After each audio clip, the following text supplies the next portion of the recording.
आज Doubtnut app download करें। Doubtnut पर अपने सभी गणित, रसायन विज्ञान, भौतिक विज्ञान और जीव विज्ञान के डाउट्स का करो सफाया। बस प्रश्न की फोटो खींचो, एक ही प्रश्न को क्रॉप करो और तुरंत वीडियो सोल्यूशन पाओ। अभी डाउनलोड करें। नमस्कार दोस्तों, हमारा प्रश्न है कि दोस्तों यहाँ पर प्रश्न में पूछा गया कि किस पदार्थ का शुद्धिकरण ऊर्ध्वपातन विधि के द्वारा किया जाता है। ये हमें प्रश्न में पूछा गया। साथ में यहाँ पर हमें 4 विकल्प दिए गए। हमें बताना है कि कौन सा विकल्प यहाँ पर हमारा बिल्कुल सही है। ठीक है, यहाँ पर दोस्तों में किसके बारे में पूछा गया है। यहाँ पर हमें प्रश्न में ऊर्ध्वपातन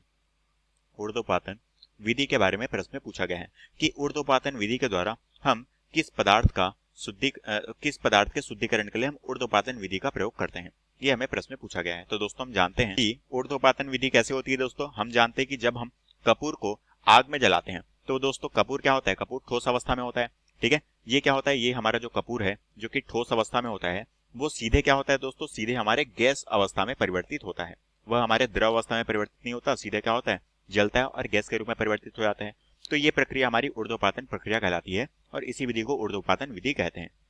अब हम जानते हैं कि यहाँ पर ऊर्ध्वपातन विधि में हम किन किन चीजों को यहाँ पर जानते हैं। सबसे पहले दोस्तों हम जानते हैं बेंजोइक अम्ल को।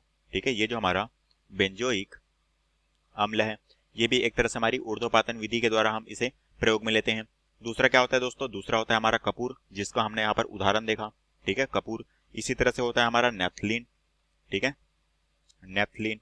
इन सभी को दोस्तों हम क्या करते हैं, इन सभी को हम ऊर्ध्वपातन मतलब कि गर्म करने पर क्या हो जाता है, यह सीधे गैस के रूप में परिवर्तित हो जाती है। ये सभी हमारी कौन सी अवस्था में है, ये सभी हमारी ठोस अवस्था में है। इसे जब हम गर्म करेंगे तो क्या होगा, ये हमारे गैस अवस्था में परिवर्तित हो जाएंगे।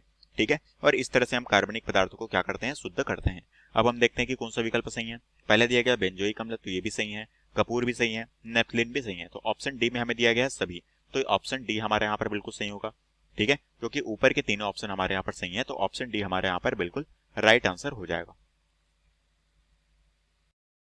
कक्षा 6 से 12वीं से लेकर नीट, IIT, JEE वो एडवांस के लेवल तक 1 करोड़ से ज्यादा छात्रों का भरोसा। आज ही डाउनलोड करें डाउटनेट ऐप या व्हाट्सएप करें अपने सारे डाउट्स 8400 400 400 पर।